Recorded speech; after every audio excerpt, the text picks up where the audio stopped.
Welcome back. I'm Captain Stancom, and I wanted to talk to you for a minute about this pilot. And this pilot is from Emperor Palpatine's shuttle from 2010.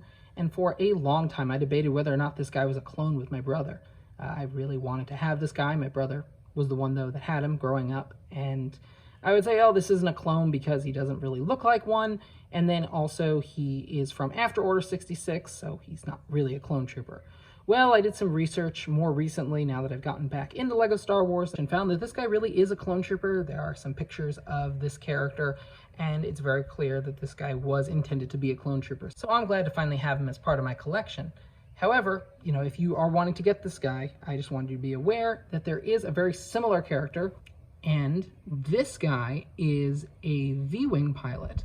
He came out in 2014 in a smaller set, and he looks very similar, at least on the surface, to the pilot from Emperor Palpatine's shuttle. But if you compare the two of them next to each other, it's pretty obvious that they are not the same character. This guy's arms are definitely a darker bluish gray than this guy's lighter bluish gray arms.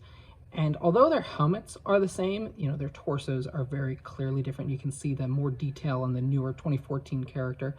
And if you turn them around, you have definitely, a little bit different of a back print. And this one actually, on the left, actually looks a little better in my opinion. But still, they're definitely different torsos, different arms and legs.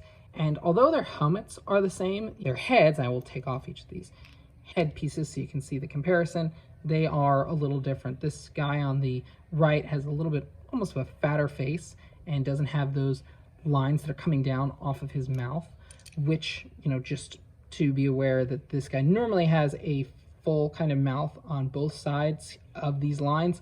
Mine's just a little faded off, which isn't really a big problem for me. But they don't look like clone troopers because their helmets are supposed to be, fully enclosed. That's what it looks like in the pictures, but LEGO just decided to use these open face helmet pieces that they used in the ARC 170s instead. But, obviously you can tell that these guys are different than one another, but still really cool pilots, and neither of them are that expensive. Bricklink has them listed as individual clone troopers on there if you were to go look them up. And, they're pretty easy to get your hands on if you want both of them, but, as I said, there are two different versions. So I hope you enjoyed this video. I hope you found it helpful and just seeing the difference between these two guys. And if you want to see more of this content, be sure to like, subscribe, and until next time, this is Captain Stancom, signing out.